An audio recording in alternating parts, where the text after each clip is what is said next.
Well, hey, I get a lot of questions. So what's what's up with the Ranch Fairy name, and what's a Ranch Fairy, brother? That just doesn't mix with the whole bow hunting tough guy world. Well, I'm here to answer that question and give you some facts and fiction and fun. Stay tuned.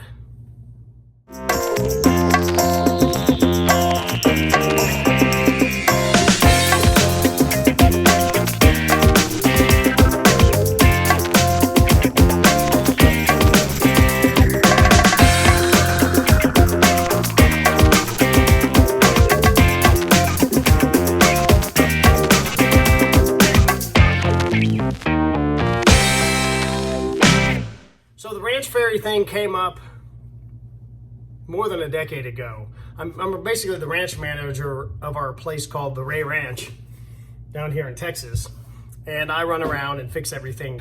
I maintain our relationship with our biologists, MLD tags, and all that stuff. We do not have a high fence, but we still have a program and orient ourselves and understand how many deer we need to take a year, what bucks to take. I manage all the cameras and stuff, and I'm not really much of a deer hunter. In about 2004 or 5, I killed a 155-inch deer on a buddy of mine's place in Fredericksburg, low fence, legit with a bow, and I lost interest in shooting deer after that. I'm kind of a peculiar individual. My early career, and it was a career, from the time I could drive until I was about 35, I was absolutely addicted to the Texas surf. And then I got into doing some jacks and redfish and all that stuff, and I started shark fishing, and we did very well there. I caught a 9.6 tiger.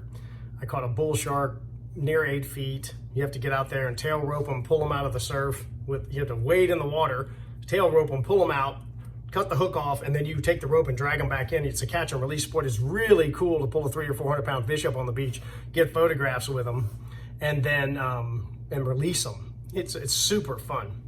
So I had kids and all that stuff. I have 3 children. They're in their 20s now, basically. I got 2 kids in college. And I probably would have stopped hunting if I didn't have children, and if I didn't become the ranch manager. I probably would have shot shotguns, which I absolutely adore, scatterguns, and I probably would have fished. I really do like fishing, and I'm currently trying to catch a 10-pound bass. One of my goals. I can't break 8. I'm having trouble staying in the 7s, which is pretty good, but I want to catch a 10-pounder. So my first passion, honestly, is people. I have this rifle right here. It's a 223 hammered single shot rifle that I call the first gun. And this gun I bought in, it looks like the oldest date on here is 06, so probably in 05 or 06. We use it at the ranch for people who are brand new. You don't want a lot of recoil and stuff. And on the gun, I've recorded the names of people who've killed their first animal, or their first pig or deer or whatever along the way. And that's a lot of names. So it's becoming quite a history lesson, and people come to the ranch and say, "Oh, I got to get on the gun." So it's a pretty popular thing for people to drag around, especially newbies.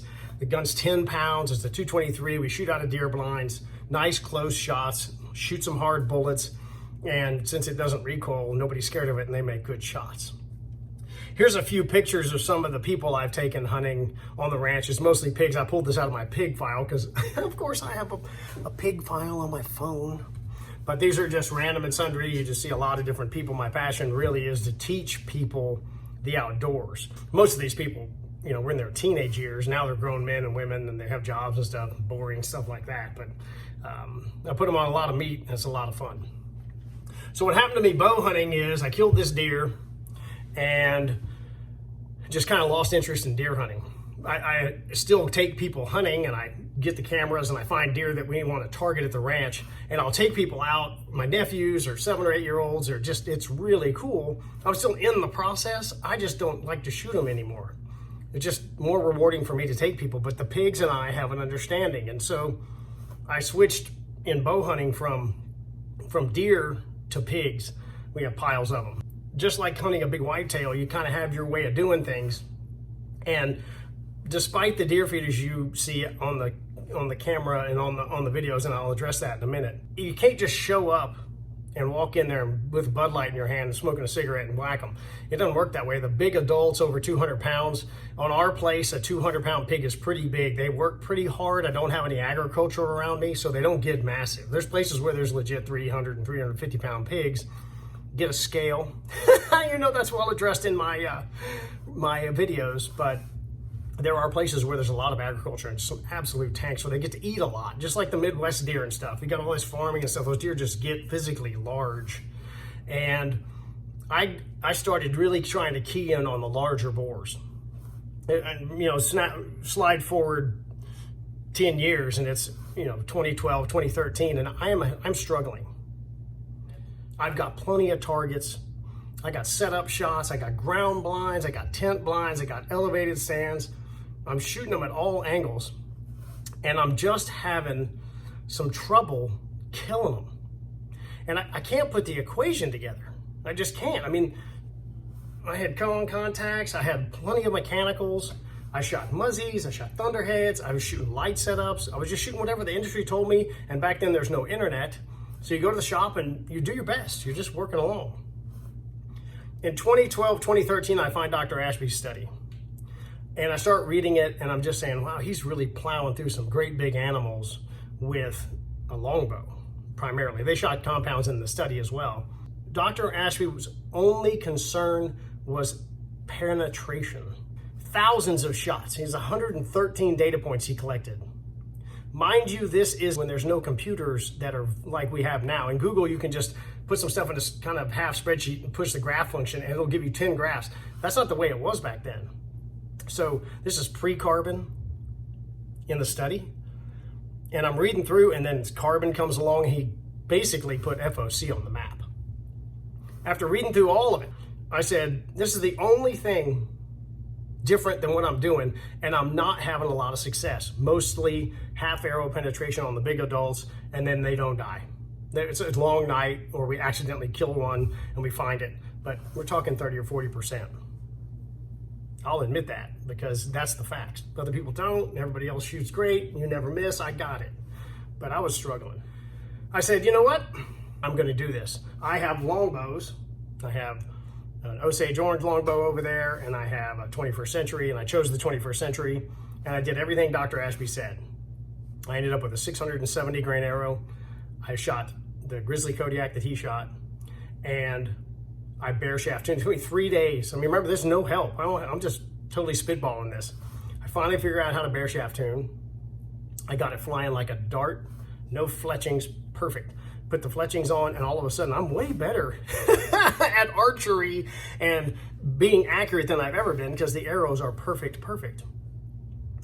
I shoot, I'm still not convinced, but I go out wandering around, and I'm thinking I just want a test pig, you know, 40, 50 pounder. I'm shooting a longbow. It's now going slow enough that I can run faster than the arrow. And I ambled up on the biggest pig that I've killed to date on the ranch, 265 pounds. He's in a lot of my pictures. Here's a picture of him. When I sneak up on him, I'm on foot, and I get 17, 18, 20 yards from him, and they can't bend in the middle. They're either broadside or they rotate whole like a barrel.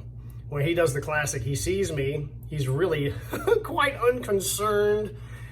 He quarters to me, and I just think to myself, well, I'm on my knees. If this stuff works, it's gonna work. And I pull back 54 pounds of longbow, trucking 670 grains of FOCs in the mid-20s. It hits him right here, and the fletchings disappear. It makes a chut sound. It penetrated through 5 feet of pig. He ran off in the bushes. I didn't like to hit him, kind of here, one-lunged him, gut shot him, and we left him for 4 hours. We found him easy. He didn't go 150 yards. But the penetration was unbelievable. It went chut, and the fletchings disappeared in his body. I'm used to whack, and the arrow doing this, and they run off, and the arrows, when the arrow's in them, the arrow always looks like it's twice as long as you remember it being. And that was it. That was it. I was done. So I start testing on my own, and what the deer feeders allow me to do is get multiple targets in front of me with some relative consistency and then test different arrow setups. And I've shot them quartering in, I've shot them quartering away, I've shot them broadside. I can get any angle, because once the pigs get in there, they're moving around the whole time, and you can just wait and test what happens in a live hunting situation. It's quite unique. I call it the test lab. And I decided to take testing to a new level. I could have shot pigs with a gun and shot them on the ground, but I thought I wanted to see what happens in a hunting situation and what the effects of the hunter, the animals moving around just being animals, the sound of the bow going off, the arrow in the air, and then intentionally taking some crazy shots with these setups on animals that are relatively predictable. The big ones are not easy. It's 10 or 12 hunts to get one in front of you. You often have to work pretty hard. But if I want to get something that represents a white-tailed deer in front of me, it's pretty consistent. I mean, you can get, if the wind's right and things go right, you can usually get a 80 to 120 pound pig in front of you and then take the shots you want. So the deer feeders offer a unique testing laboratory type situation in a completely valid and live hunting situation on a bottomless supply of targets. I can hunt all night long during the day. There's no season. If I want to hunt in June, I can do it. And I'm not burning my tag. Deer seasons are, 3 or 4 months long, and some of you guys have week-long seasons. For you to video and test and all that stuff, it'd be quite a burden. But with somebody who's got an unlimited supply of pigs, some curiosity. I also am a respiratory therapist. So I know more about the pulmonary system and what kills stuff than you do. I promise, unless you're an RT or a doctor. I was lucky at our school, we actually had a cadaver lab. The PT department, physical therapy, had cadavers, and once they were done, we could use the internal organs to do our part. So that's not something that's common in a respiratory therapy school, but I was fortunate to have it. So I've actually had a human heart and lungs in my hand for months and had tests on it with needles stuck in there. So I know a lot about what it takes to kill stuff from an internal damage perspective. And you'll see that in my videos when I do the autopsies and all that good stuff. So the test lab piece is what caught the eye of Dr. Ashby, I think, and some of the other people. The fact that I had a place to test, was testing in live situations and shooting all kind of random setups to find out the results. The Ranch Fairy name comes from, I've been calling myself that for 10 years. As the ranch manager, you have to manage a lot of different things: water pumps, toilets, keep the house running, air conditioners. There's just a lot of things to do. And I just started calling myself the Ranch Fairy rather arbitrarily. It became a joke amongst the family. We, got our shirts with the Ray Ranch stuff. And I said, if this is working for me this good on a very durable animal, because pigs, compared to a deer, a pig is armor plated. So anything that will kill those big boars real consistently is going to torch a deer, especially shoulder hits and stuff. They're basically paper compared to one of those big mud-covered pigs that I've got on my videos. And I said, I got to start putting this out there. I mean, I went from, I've been doing this 40 years. Aluminums and bare razor heads we shot through the deer with 180 feet per second compound that went pwang. I advance forward, I go through the speed thing, I shoot mechanicals and everything, and my effectiveness went down. And I was going to quit. I own guns. I just shoot them in the head and they die. But I said, this heavy arrow thing is working. So I searched on the internet for Ranch Fairy and nothing came up. What a surprise. On Google, you're either awesome and lots of views, or you're very unique so people don't forget. If I would have named myself Troy Fowler, people would have said, I saw this video with this crazy guy who acts like an idiot and he laughs a lot and he has a SpongeBob in the back and Patrick. I don't remember his name. Ranch Fairy, nobody forgets. You put in Bow Hunter Fairy, you'll probably find me. You type in Ranch Fairy, it comes up. So from a marketing standpoint, it was a stroke of genius. I'm not that smart at marketing, but that move right there was a stroke of genius. I took the typical hits on the message boards and stuff, being accused of being transgender and all that stuff. It's fine. But the name is unique enough that no one forgets it, and I think the information is pertinent enough that it's valuable to know. Fast forward to 2 years ago, I'm on email one day, blah, blah, blah, and I get an email from a Dr. Ed Ashby, and I'm thinking, there's not a lot of those guys around. And I reply, are you Miss Dr. Ashby who did the Broadhead study and the 12 penetration enhancing factors and all that stuff? He said, yeah, Troy, I wanted to talk to you about something. I was like, okay, I didn't know his whereabouts. So I had started testing on my own and putting the information out there that I was doing and shooting pigs with these big heavy setups and knocking them over and doing autopsies on my own as my own study and just putting the data out there. It's totally counterculture. I get that.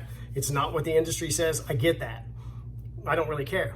I make no money on anything. It is February 20th, 2020. If that changes, I'll let you know. And I said, okay. He said, I called Dr. Ashby. I found out he lived 4 hours away. And he says, hey man, we've got this foundation we're trying to start up. We'd like you to participate in the foundation. And through all that, I became a board member of the Ashby Foundation. So through this process of me, having trouble with pigs, testing on the pigs myself, just in my own, no video, going, something's working here that is very different from anything else I can absorb. I just said, I'm going to test on my own. So I have an unlimited supply, a bottomless supply of totally legal animals to hunt 24/7. So I did. If you have trouble with what's on my channel or whatever, unsubscribe, don't watch it or whatever, and go back to the paid guys and the industry line. It's fine. I honestly don't care. I got no skin in the game. I could hit the delete button on the YouTube channel right now, and I would probably exist. I would still be able to bow hunt with adult arrows, and I'm still trying to catch a 10-pound bass. And my family would think I'm still the ranch fairy, and I still have that to do. So I got no skin in the game here. I'm trying to help.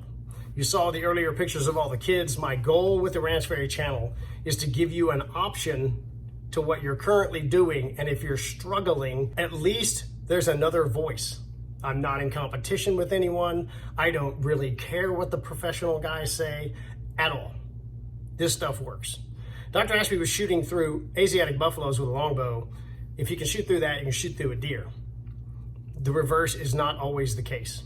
So that's the explanation for the Ranch Fairy, my passion to try to help people have some kind of a different perspective, and my impact, where my heart lies, is really with helping people. You saw the pictures of that gun with all those great names on it and the pictures of the kids and all that stuff. So if that's not good for you, but there are tons of channels out there. You can unsubscribe, bash me on the boards, do whatever you want to do. You send me hate mail, I don't care. Troy@ranchfairy.com. That is fine. But that's my explanation.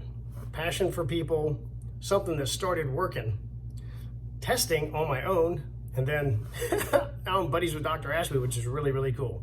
Look up ashbybowhunting.org. Check out the Ashby Bowhunting Foundation. You're going to be hearing more and more about us. We're going to start up the testing that Dr. Ashby was doing and continue answering a bunch of questions. He's got lists of things that he's still curious about, and we're going to find out what it's all about. That's the Ranch Fairy. Thanks for watching. And for all you fans, I really appreciate it. The support's been overwhelming. And this is just your counterculture, Ranch Fairy transgender bow hunting channel. Ranch Fairy out.